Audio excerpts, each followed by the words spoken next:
Sabe aquele problema que te faz transpirar? E para causar impacto, o que te falta é inspiração? É aí que informação de qualidade se torna um ativo competitivo. Foi pensando nesses momentos que nós do grupo Innovation Experience criamos a plataforma Inovativos. Diariamente, lideranças e especialistas de todos os segmentos do mercado abordam temas como gestão, tecnologia, inovação, sustentabilidade, empreendedorismo, negócios e comportamento. Nossa proposta é compartilhar conhecimento com autoridade, para você saber as novidades do mercado onde estiver. Seja por meio do nosso portal, revista digital, newsletter, vídeos, TV, podcast ou pelas nossas redes sociais. Acesse inovativos.com.br, cadastre-se e faça parte da sua melhor fonte de conhecimento e conexão com a nova economia.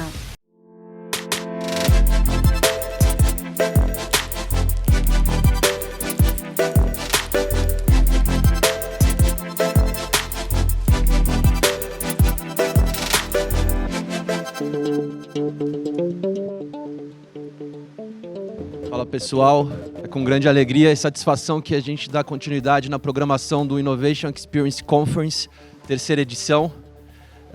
Para aqueles que estão nos acompanhando online, não esqueçam de compartilhar, curtir, comentar e seguir o canal da Inovativos, conhecimento com as principais lideranças que estão protagonizando a transformação digital nas empresas, no mercado, na organização.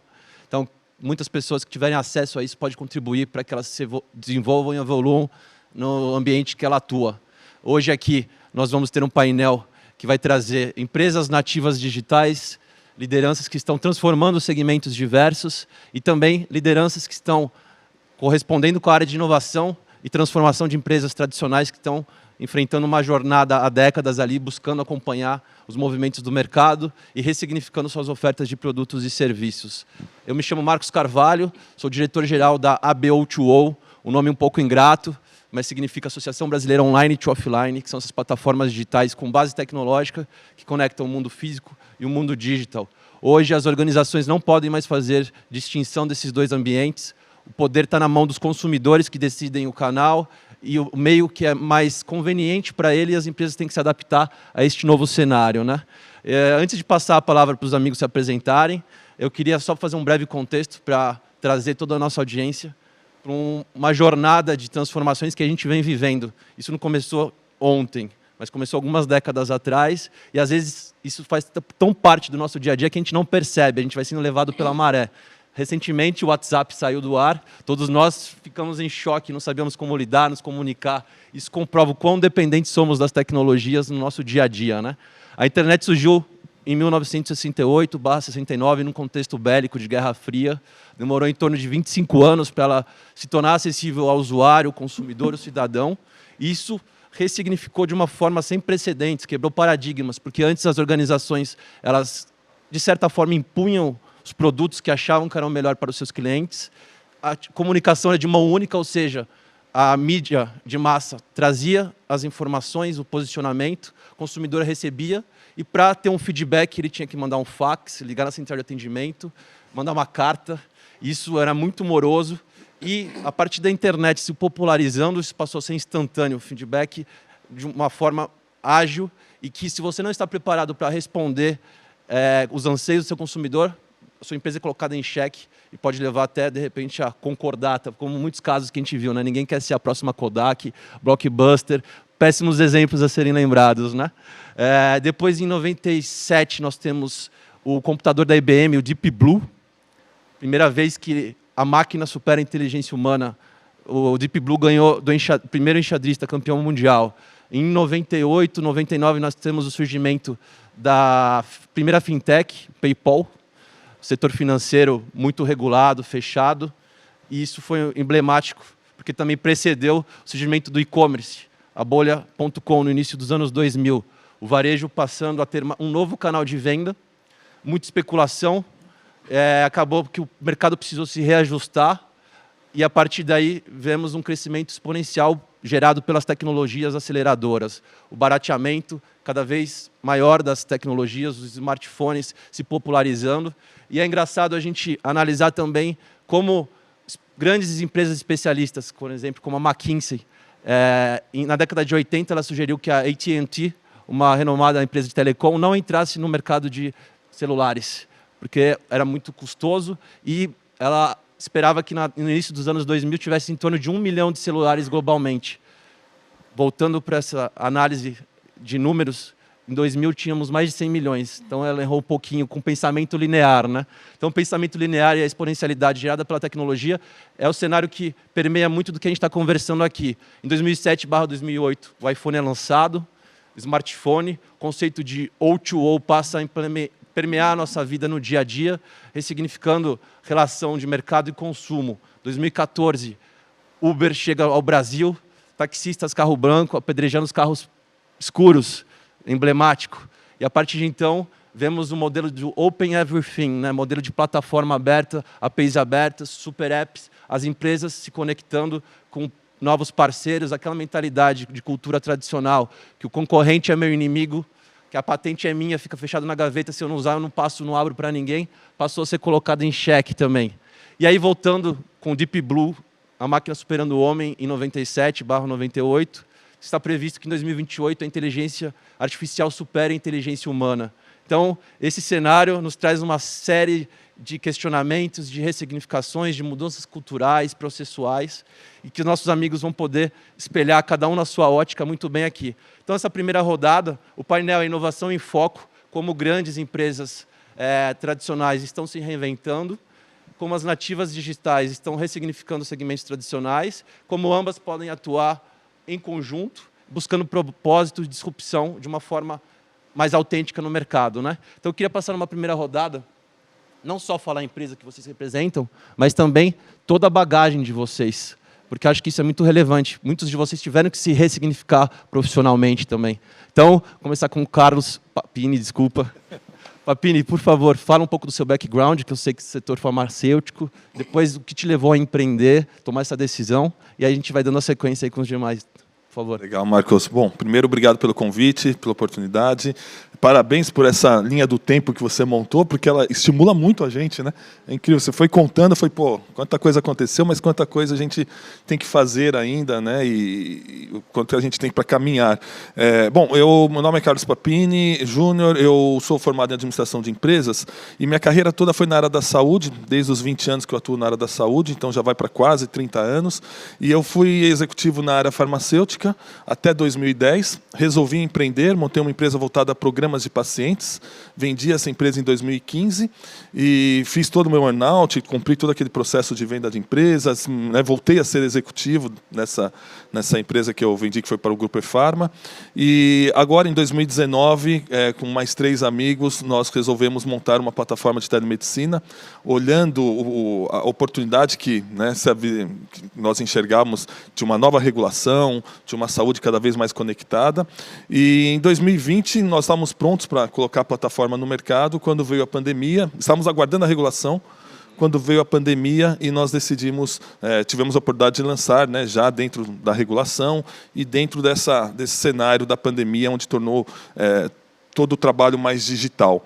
E a nossa empresa é Conecta Médico. Hoje nós temos cerca de 6 mil médicos nesse 1 ano e pouco de operação. Acumulamos 6 mil médicos já online, atendendo por dentro da plataforma, mais um grupo de profissionais da saúde, como nutricionistas, psicólogos, farmacêuticos, fisioterapeutas.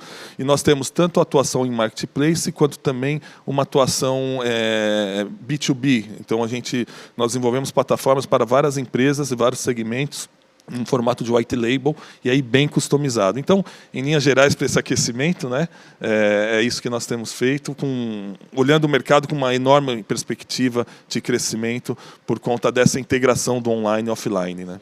Muito bom, a gente vai revisitar esse tema porque o setor de saúde tem um delay grande de transformação por conta da regulação muito rígida, e aí a gente vai voltar e você vai poder aprofundar bastante quais os desafios que você tem enfrentado aí, Carlão. Maravilha. Obrigado. Carol.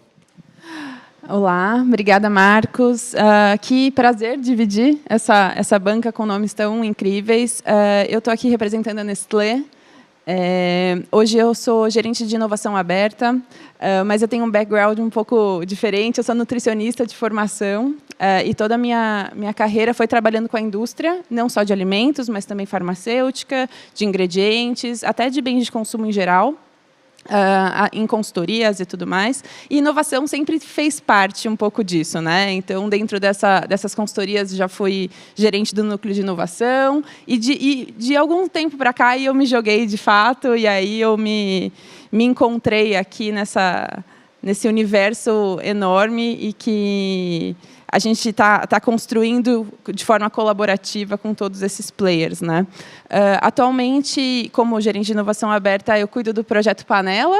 Não sei se todo mundo já ouviu falar, mas é a nossa plataforma de inovação aberta na Nestlé, em que a gente conecta todos esses stakeholders, né? Todos esses players do ecossistema, para a gente construir a cadeia de alimentos do futuro.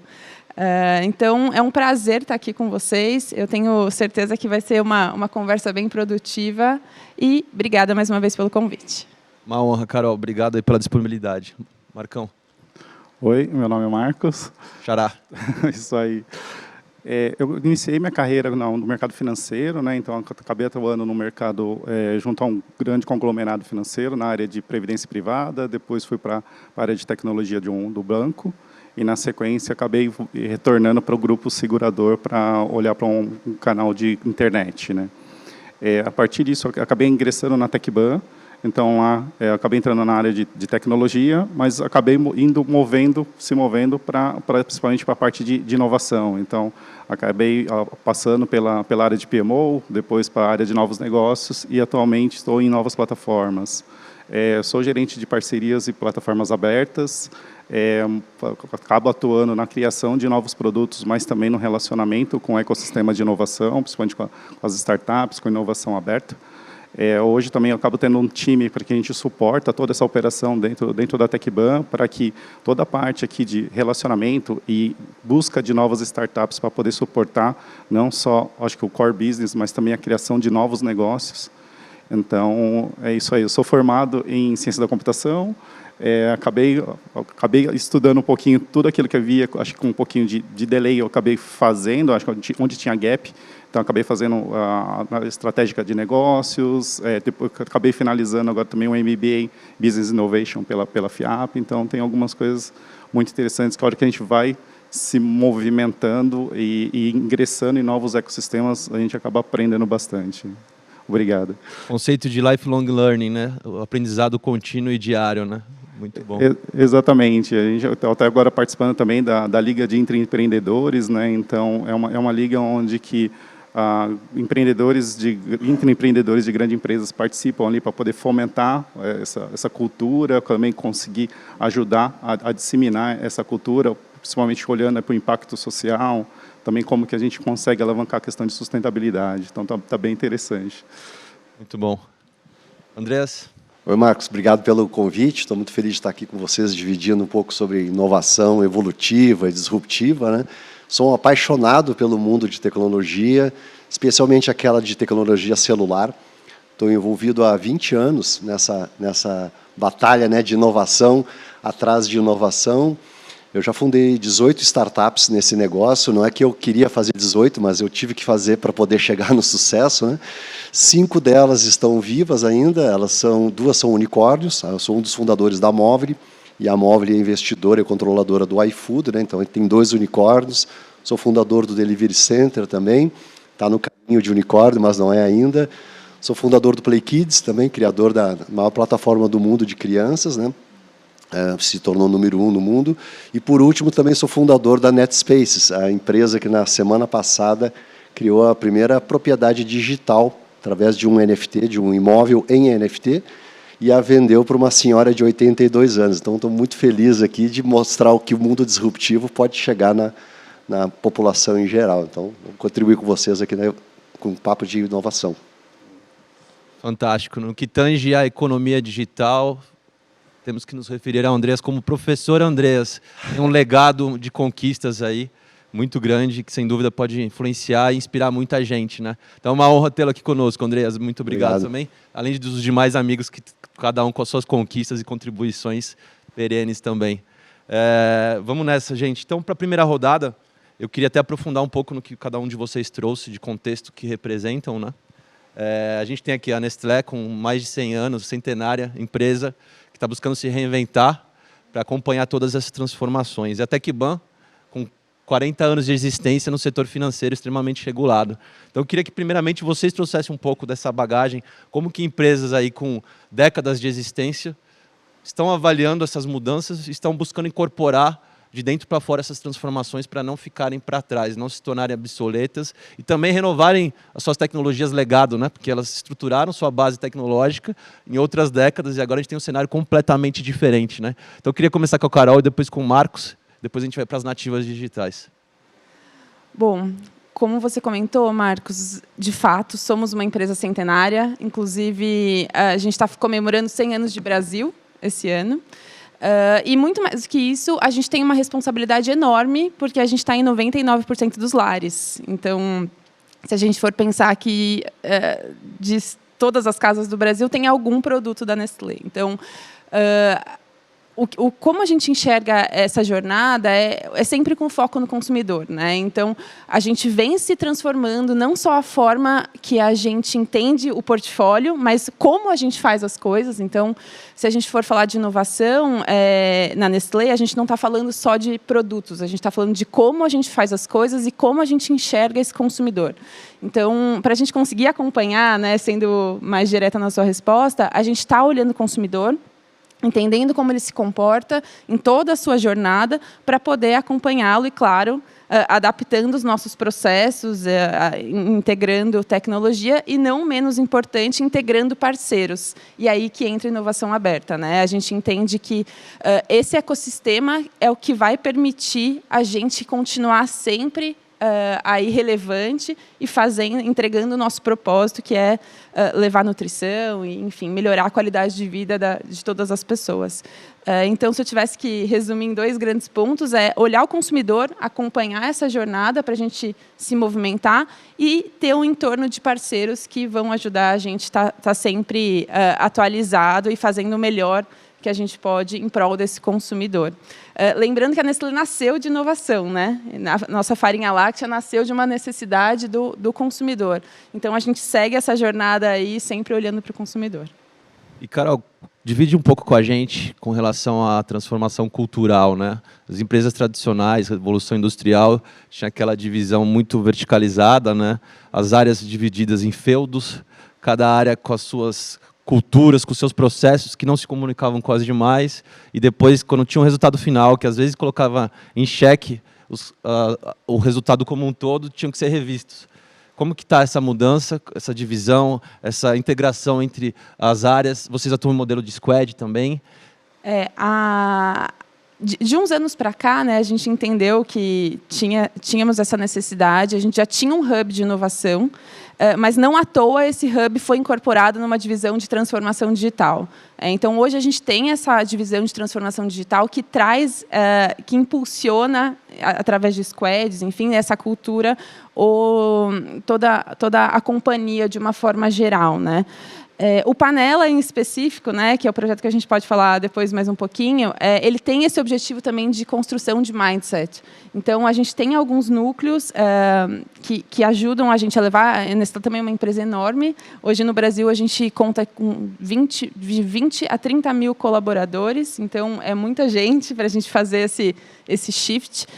Mas a gente tem uma estratégia bem bacana de multiplicadores. Então, a gente entende quem são essas pessoas, esses entusiastas da inovação, e também conta com eles para fazer essa mudança de uma forma mais orgânica, incorporando inovação em todos os pontos da cadeia. Então, como eu disse, inovação não é só sobre produtos, né? A gente tem, sim, nos últimos anos, a gente lançou mais de 300 produtos, então é uma gama enorme, inovação é sobre processos, sobre pessoas, sobre tudo que toca a nossa cadeia de alguma forma. Então, ter essa divisão de inovação dentro de transformação digital nos permitiu flexibilizar e acelerar muito esse shift aí de cultura.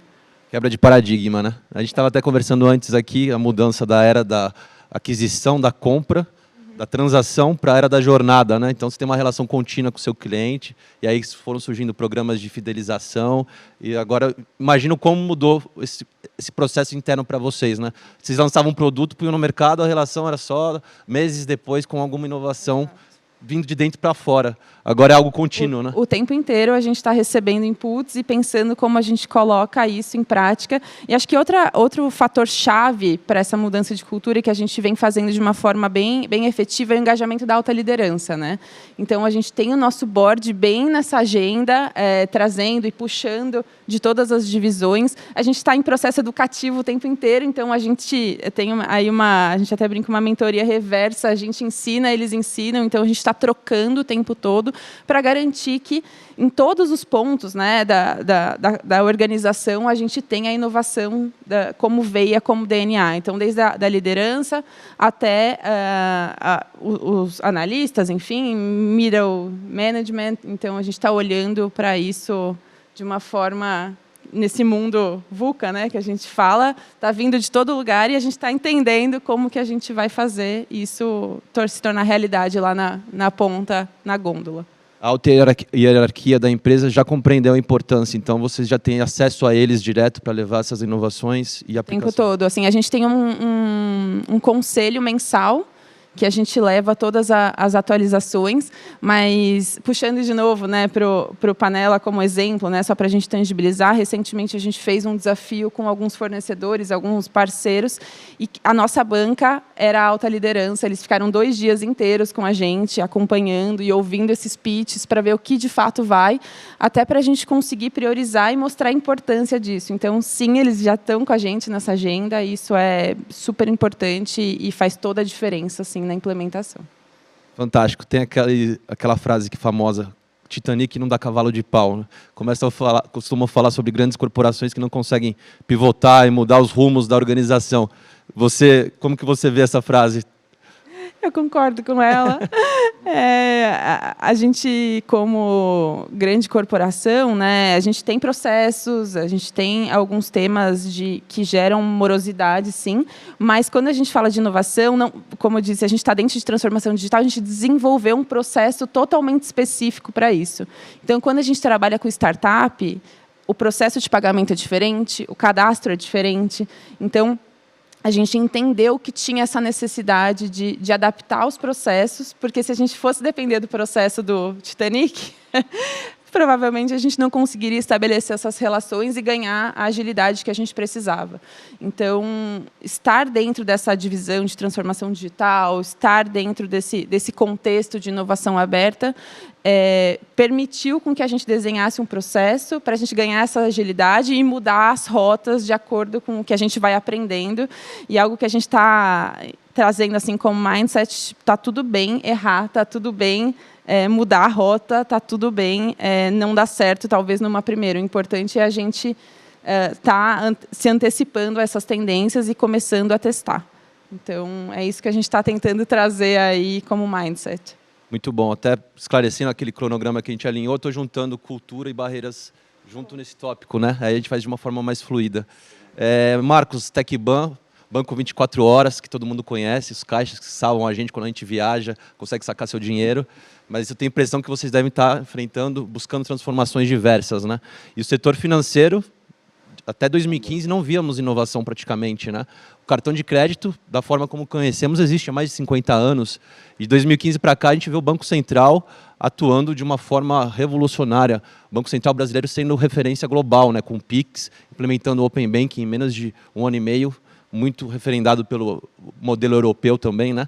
E como que você, lá dentro da TecBan, uma empresa de caixa físico, está revolucionando, buscando, junto com o seu time, transformar o approach de mercado da empresa, esse posicionamento. E as barreiras que você enfrenta, imagina, o setor financeiro, área jurídica, processual, deve ser compliance, governança, como trazê-los como aliados e não para o conflito, né? Exatamente. A TecBan está para completar 40 anos, né? Então, nós temos aqui negócios que giram em torno do banco 24 horas. Então, num primeiro momento, até para a gente ir ganhando espaço, o que nós fizemos foi produtos que agregassem valor dentro do banco 24 horas. Então, lá nós criamos inicialmente o saque digital, que proporcionava que o cliente pudesse realizar um saque sem que precisasse utilizar um cartão, a biometria. Isso foi até pensado antes mesmo para poder ingressar fintechs no banco de 24 horas. Então, o cliente poderia programar o valor no seu celular, ele escaneia um QR Code que é gerado no ATM e o ATM vai dispensar o valor que ele tinha programado. E também tinha uma outra iniciativa, tinha um outro modo para ele poder fazer esse saque, que era, você poderia gerar um token para a sua empregada poderia ir lá e pegar o valor no banco de 24 horas digitando o CPF e o token que ela recebeu. E foi bem interessante, nós antecipamos essa tendência em 2018, e quando nós vimos agora no pagamento dos auxílios emergenciais, a gente viu que como isso foi utilizado. Então, as pessoas transferiam os valores do aplicativo do Caixa Tem para poder fazer a antecipação desses valores de saque, e sacavam no banco de 24 horas. E também nós estamos vendo agora, principalmente, o volume de pagamento, principalmente do Vale Gás, né, que está sendo feito agora. Então, a gente está vendo que isso a gente acaba contribuindo muito com a população. Eu acho que um dos compromissos, quando nós criamos esse produto, era como que a gente conseguiria atender o cliente que era não bancarizado. E a gente está vendo que está conseguindo atingir esse objetivo. E dentro até desse contexto, Marcos, o que a gente vê é muito como que a TecBan está se abrindo para poder fazer essas inovações. Então, nós criamos lá o processo que é do Hub Digital, que é para poder fazer com que vamos conseguir acelerar o ingresso de fintechs e bancos digitais para utilizar os nossos produtos. E fora isso, o que está sendo criado foram produtos que estão ao redor, né? Então, o próprio Open Bank, né, que estamos desenvolvendo em parceria com uma startup do Reino Unido, com a Ozone. Ela acabou implementando isso no Reino Unido e nós trouxemos isso para cá. Então, inicialmente, nós estávamos olhando para o mercado do Open Bank, e agora, com uma plataforma mais robusta, a gente está olhando também para criando essa plataforma com Open Finance. Então, já olhando não somente o Open Bank, mas também o Open Insurance. E dentro do próprio banco de 24 horas, o que nós vimos foi um próprio movimento das outras áreas, delas criarem novos produtos. Então, se você olhar no banco de 24 horas, você vai ver algumas telas que estão em cima do caixa eletrônico. Então, a gente chama isso de mídia banco de 24 horas. Então, é a oportunidade que nós vimos de poder levar a mídia digital e transformando o caixa eletrônico também num mídia off-home, né? Então, é também uma dessas oportunidades. E dentro da estrutura da TecBan, o que nós vemos assim, não tem uma estrutura única de inovação. Então, todas as áreas elas estão ali, por mais que nós tenhamos a divisão pelas diretorias, mas tem uma sinergia grande no compartilhamento. Então, tem algumas coisas que são verticais, mas a gente tem ali o cross apoiando essas iniciativas, né? Muito bom, obrigado, Marcos. Agora, indo para os nossos amigos que atualmente são nativos digitais, mas vieram com um legado aí de setores tradicionais, né? Então, eu queria, Papini, ouvir um pouco de você. Você tem uma larga experiência no setor farmacêutico, que se não fosse a pandemia, talvez demoraria mais ainda para ter essas transformações, né? A telemedicina ficou 4 anos em banho-maria, foi autorizada, ainda tem uma jornada longa, que inclusive na BO2O nós estamos trilhando essa união setorial para favorecer o amadurecimento e a aprovação definitiva, né? Então, conta um pouco, quando você decidiu deixar o mercado tradicional, identificou oportunidades que você poderia ser um dos protagonistas a contribuir para essa transformação, fundando a sua própria Health Tech, né? Interessante, Marcos. A primeira empresa que eu fiz, ontem ainda estava conversando com um grupo lá da São Camilo, e a primeira empresa que eu fiz, ela não tinha nada de Health Tech, porque em 2010, eu estou fazendo uma analogia, como mudou em 10 anos, como o mercado está se transformando muito rápido, né? Então, ela era uma empresa voltada ao paciente, tinha um pouco de tecnologia facilitando a jornada, mas nada se compara do que a gente está vendo nesse momento, né? O surgimento de várias startups com soluções muito inteligentes, muito interessantes. Uma coisa que eu brinco é que, na saúde, a gente está falando de jornada agora, mas a gente sempre teve itinerário, né? Então, que era uma coisa pouco fluida, né? Muito protocolar. A saúde ela é um segmento muito protocolar, porque lida com vidas, né? Quer dizer, uma margem de erro é muito pequena. E a gente agora começa a acelerar esse processo de digitalização da saúde, de deixar transformar uma saúde mais conectada. O meu olhar sempre foi, a minha inquietude sempre foi, como executivo, olhando as oportunidades. Eu trabalhei em grandes indústrias farmacêuticas, grandes empresas, olhando muitas oportunidades de transformação, mas que naquele naquele momento nós não conseguimos, por conta de foco, por conta de uma orientação muito para um resultado de curto prazo, curto e médio prazo, não conseguimos evoluir. E outra situação que, às vezes, multinacionais, os projetos eles vêm muito focados nas dores e necessidades das empresas locais. Isso, ouvindo a Carol, né, na Nestlé comentando, quer dizer, isso também tem mudado muito. As multinacionais têm respeitado muito as culturas dos países locais e fazendo essas transformações locais. Então, isso também é uma coisa que interessa. Bom, em relação à saúde, eu acho que a gente está apenas no início, né, dessa jornada. A inovação na saúde sempre esteve muito voltada ao produto. Então, ou a biotech ali na indústria farmacêutica, transformando, né, a forma com biológicos, a forma de descobrir novos tratamentos, ou na área de devices e equipamentos, IoTs, mas muito pouco no serviço, no assistencial. Eu acho que a telemedicina ela traz essa possibilidade de nós inovarmos também no assistencial, ampliar acesso de fato. O Andreas falou uma palavra que acho que a gente tem que trazer para o contexto no país que a gente vive, no Brasil, com uma desigualdade tão grande, que é olhar os nossos projetos com impacto social também. E a telemedicina tem esse poder enorme, né? Então, vou dar um dado para vocês. Hoje nós temos no Brasil em torno de 5 mil neurologistas. E se formam 200 a 300 neurologistas por ano no Brasil.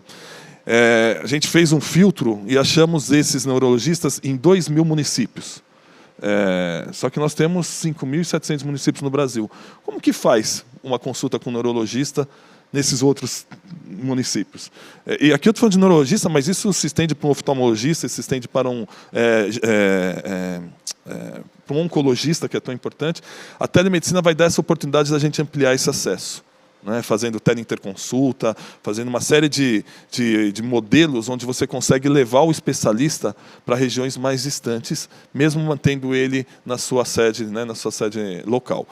Então, acho que a gente tem que olhar também essa questão do impacto social, a possibilidade que a gente tem de ampliar o acesso de forma real, né, e com desfecho.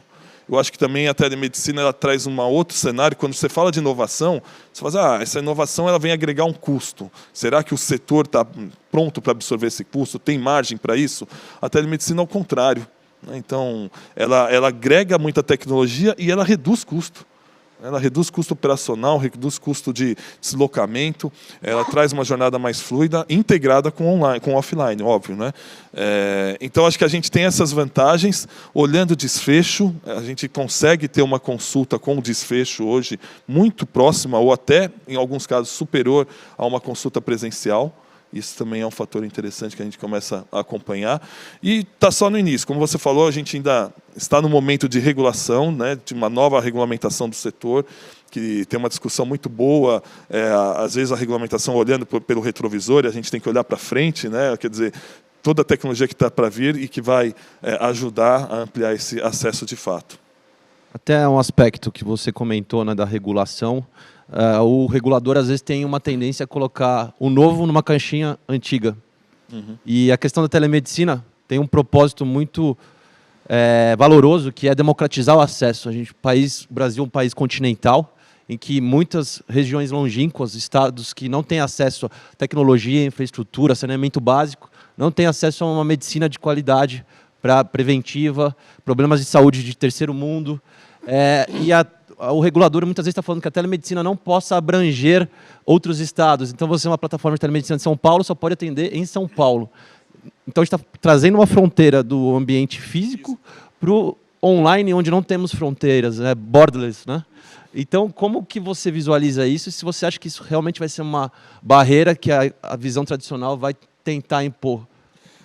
Eu acho que toda tecnologia ela sofre, né, por sofre resistências pelo status quo, né? Então você vai ter sempre grupos tentando preservar o status quo, não olhando a oportunidade da transformação que vai ser bom para todo mundo. Então essa questão de território, né, não faz o menor sentido. A gente está falando de digital. Outra questão de você ter a primeira consulta obrigatoriamente ter que ser física, ter que ser presencial.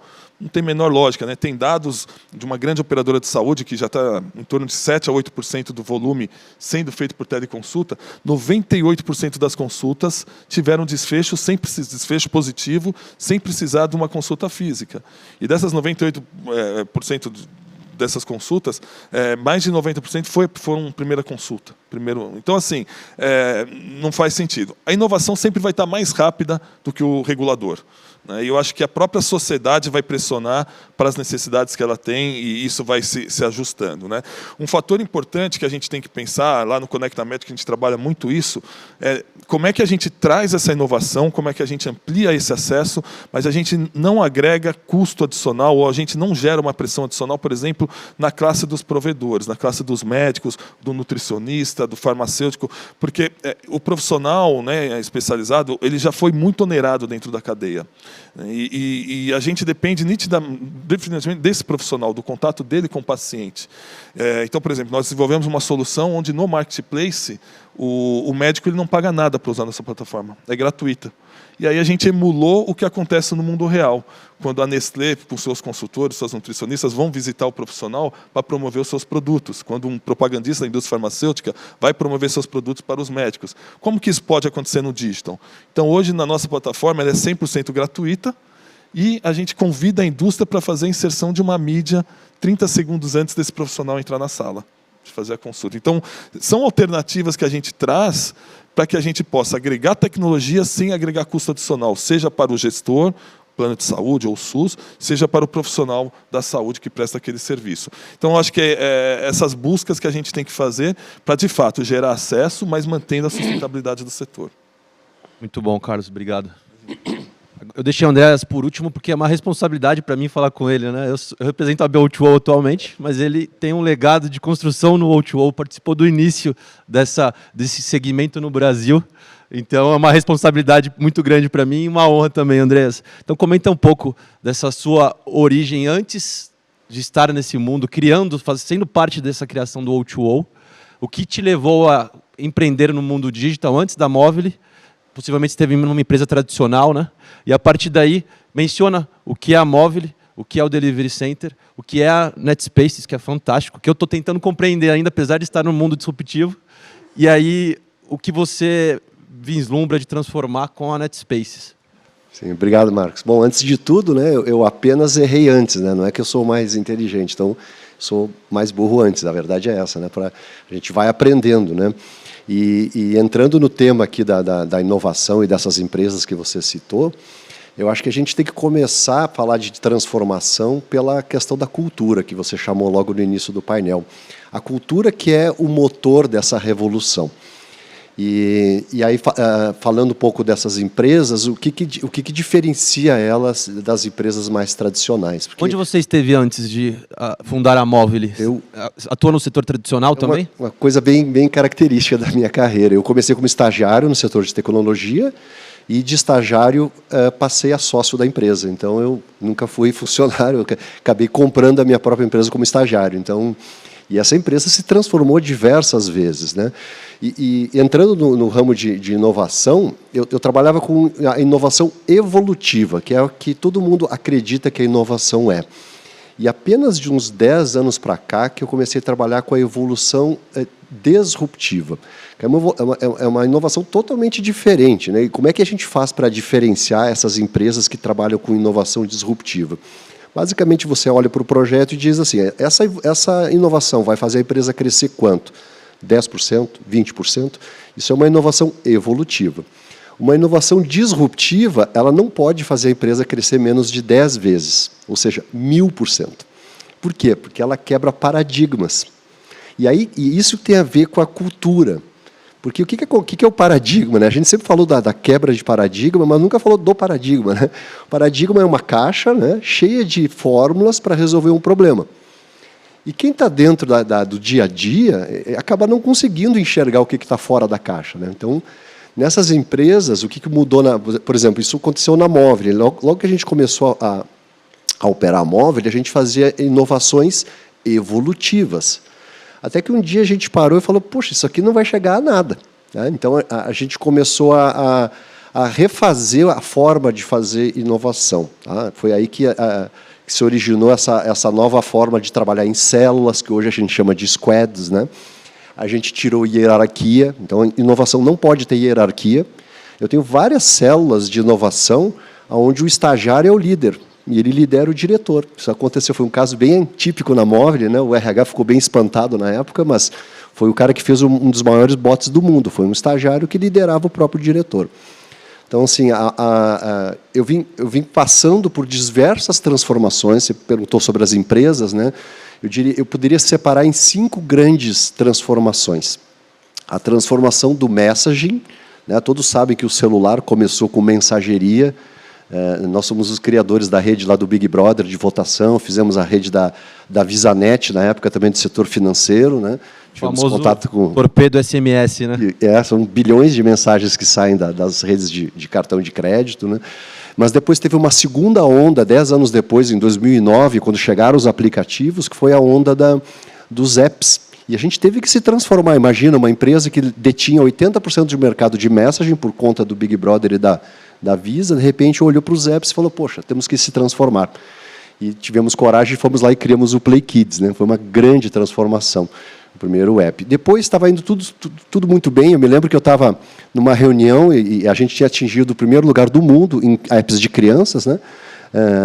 E em receitas, e de repente alguém falou, olha, isso aí é brincadeira de criança, vem aí uma nova onda, que era o tal dos apps urbanos. Estava chegando 4G no mundo, né? E o símbolo disso são os iFoods, os 99 táxi, o Uber. A gente teve que fazer mais uma transformação. E aí usamos um pouco de Open Innovation, né? O iFood veio de fora para dentro do grupo móvel, né? E foi aí que deu um salto muito grande. Então, e não foi nem crescer 1000%, talvez tenha sido 10.000%, né? A empresa cresceu muito com essa terceira transformação. Depois, em 2016, por conta dessa associação brasileira de O2O, eu estive na China e eu tive mais um choque na minha vida. Imagina, estava indo tudo super bem com o iFood, né? Só que eu cheguei lá e a gente fazia comparativo com os chineses e eles eram 30 vezes maior que a gente. O que os chineses estão fazendo que são 30 vezes maiores que a gente? Porque o Brasil, a China é só 7 vezes maior que o Brasil, não é 30, né? E a gente foi descobrir que eles estavam misturando o mundo online com o offline. Por isso que eu gosto de falar de transformação numa palavra mais ampla. Transformação, não só transformação digital, né? Porque o mundo online e o offline estão muito juntos. Foi aí que surgiu o Delivery Center. Eu voltei para o Brasil e o meu relatório tinha um slide só, que era um tijolo. Eu botei um tijolo na tela e mostrei, chamei 20 executivos e falei, ó, esse é o segredo, pessoal, o tijolo. É ele que vai mandar no mundo digital daqui a pouco. E aí você vê hoje Magalu, né, operando com 1000 lojas, com tijolo, né, dentro da cidade, Americanas também, 1000 lojas. Então teve essa transformação do tijolo, que eu chamo, que é quando o digital casou com o mundo físico, né?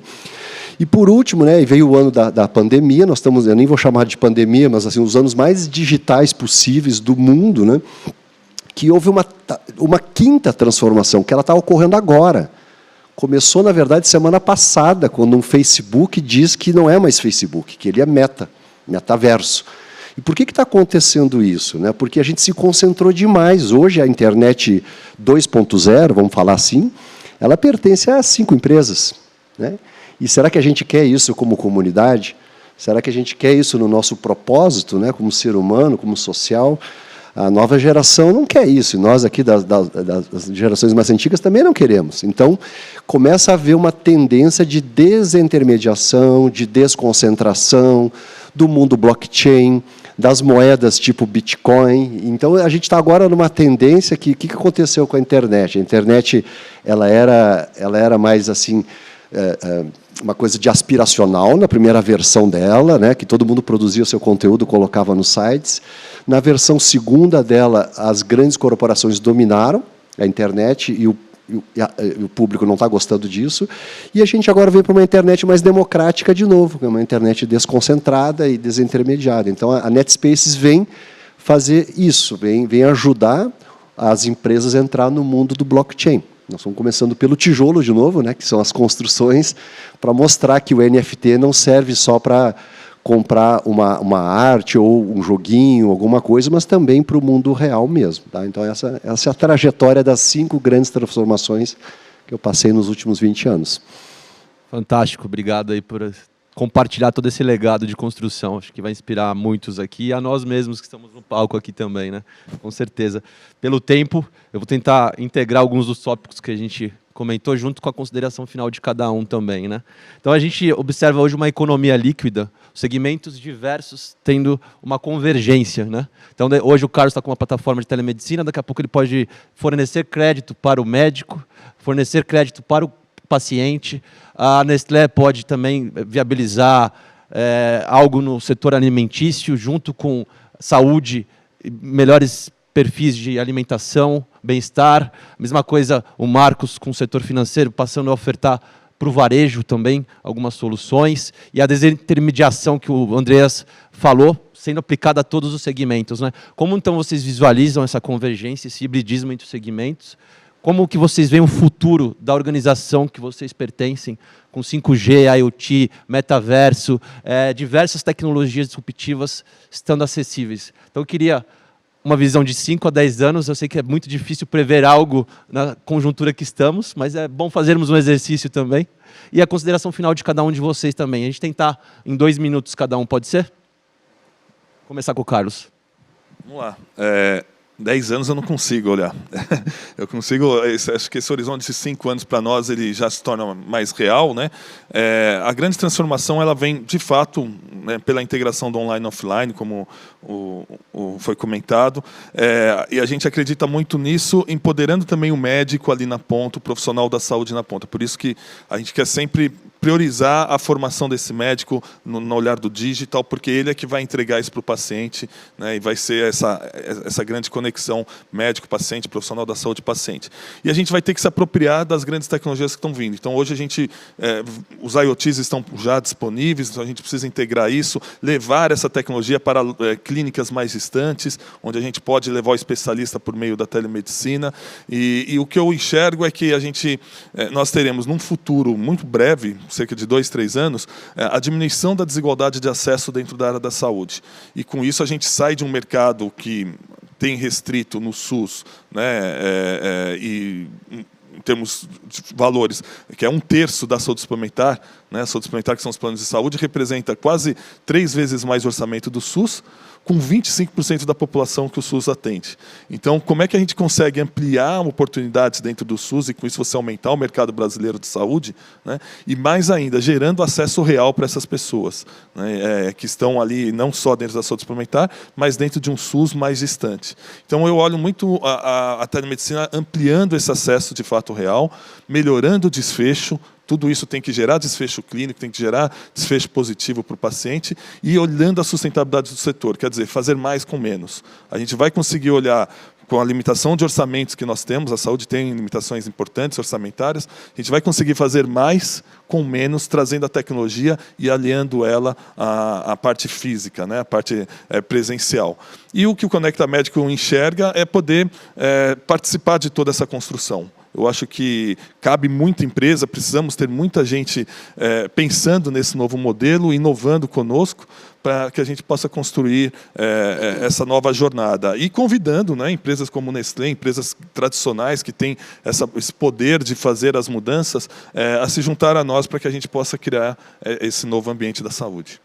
Excelente. Obrigado, Papini. Obrigado. Carol. Bom, é um horizonte distante também, né, para comentar, mas eu acho que tem diversas avenidas, mas tem uma que eu acho que é bem importante a gente dizer, que é não olhar mais o setor de alimentos como só alimentos, o sistema alimentar de uma forma mais ampla.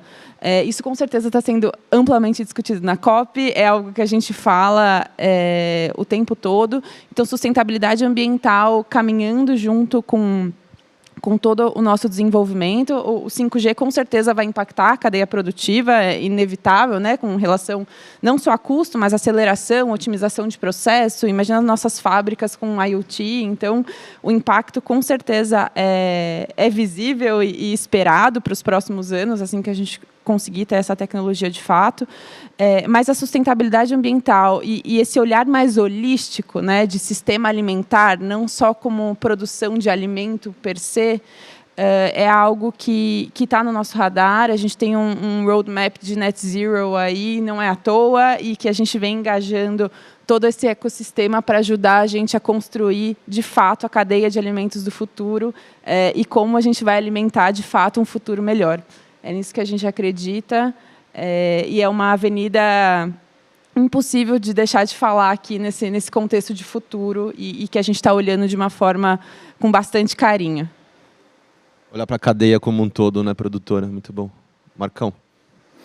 Eu acho que acredito também na questão da avenida. Eu acho que a integração do físico e digital cada vez mais necessária, né? Então, o que nós estamos até olhando é muito como que a gente faz com que o terminal ali do Banco de 4 Horas ele não fique somente um terminal para que o cliente faça o saque de dinheiro, mas é muito mais como ele pode ser um ponto de relacionamento das instituições, dos bancos, das fintechs com seus clientes. Então, ali, dentro desse tempo de quase 40 anos, a Tecban vem construindo, acho que essa questão do mais de 90 serviços em um mesmo equipamento, né? A gente tem mais de 150 instituições conectadas no mesmo equipamento.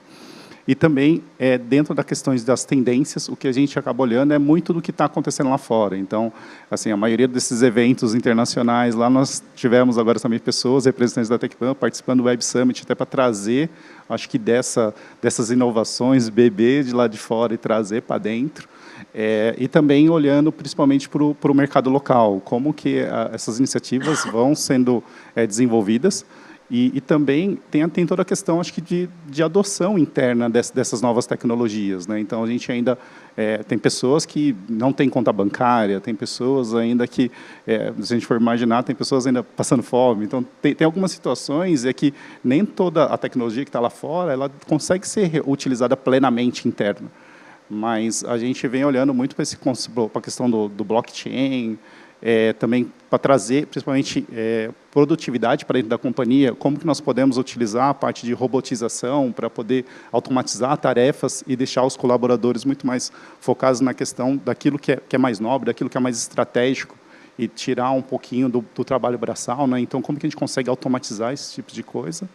E acho que é mesmo passar a fazer essa integração. Como que a gente consegue gerar também, acho que, valor, principalmente para os nossos parceiros, que são os lojistas, né? Como que a gente consegue agregar mais valor ainda para essa cadeia, que é tão contributiva para toda a estrutura, né? Obrigado, Marcos. Andreas. Pergunta instigante, hein, Marcos? Business plan de 10 anos, né? 5 a 10 anos, pode começar por 5. Eu nunca tinha feito um business plan de 10 anos, mas esse ano eu fiz um business plan de 10 anos para a minha vida, porque a gente realmente está trocando de fase, né? Nós estamos trocando da fase 2 da internet, que é essa fase aí que foi abençoada pelo 4G, né, que proliferou todos esses aplicativos que a gente viu, e a gente está indo para uma nova fase. Se eu pudesse fazer um resumo, né, o que aconteceu? Primeiro, as grandes empresas passaram a construir suas plataformas digitais. E, por incrível que pareça, agora, nesses anos digitais, 2020 e 2021, as empresas recém estão entrando na era digital. Então, por isso que a gente ouve muito essa palavra transformação digital, porque o varejo ele era 95% offline antes dessa nossa última crise, né? Então, tem gente passando na fase de transformação digital. Só que o que acontece? O que está acontecendo agora não é mais somente a transformação digital. A gente está pulando para um outro degrau, que são os ecossistemas. Se você visitar os propósitos das empresas mais modernas, que estão mais ampliadas, né, pega um exemplo tipo o Magalu. O Magalu, você olha no propósito dele, a questão da palavra ecossistema. O iFood tem a palavra universo.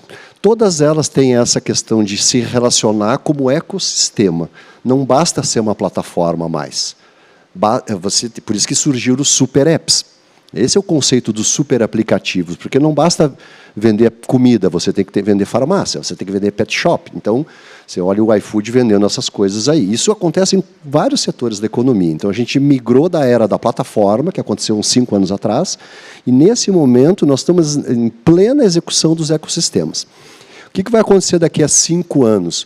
Esses ecossistemas precisam se interligar. Então, a gente vai ter as integrações dos ecossistemas. É por isso que se fala muito em blockchain, porque a plataforma tem que ser aberta. Ninguém pode ser dono dessa plataforma. Esse é um dos grandes paradigmas lá do Facebook, né? Com a Meta. A comunidade está dizendo, você não vai ser dono do metaverso. Não é assim, não. Aqui cada um é dono dos seus ativos, né? Simbolizados pelos NFTs. Então, assim, esses próximos, se eu pudesse chutar aqui um futuro, né? É um futuro onde cada um de nós tem o nosso próprio avatar, que seria a evolução do login. né? Então, vamos ter o avatar, as identidades que a gente vai se identificar nesses ecossistemas, e o nosso dinheiro vai deixar de ser somente dinheiro, ele vai ser um token. Né? Porque o token ele é raro, ele não é multiplicável como é o dinheiro hoje em dia, né?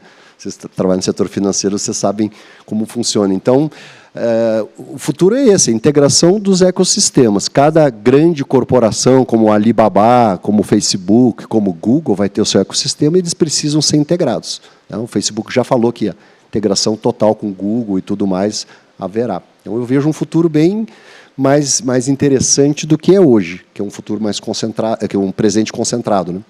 Então, esse é o nosso credo em cima disso, né? Fantástico. Quem sabe desse próprio painel não sai um exemplo prático de Open Innovation, né?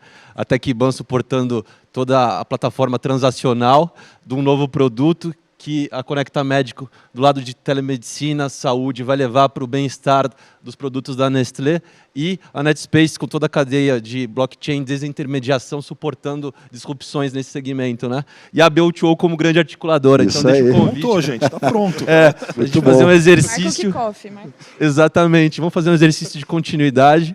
E longe de esgotar o tema, infelizmente, acabamos terminando o nosso tempo. Convido para a gente ter novos encontros, mantermos essas conversas, esse diálogo.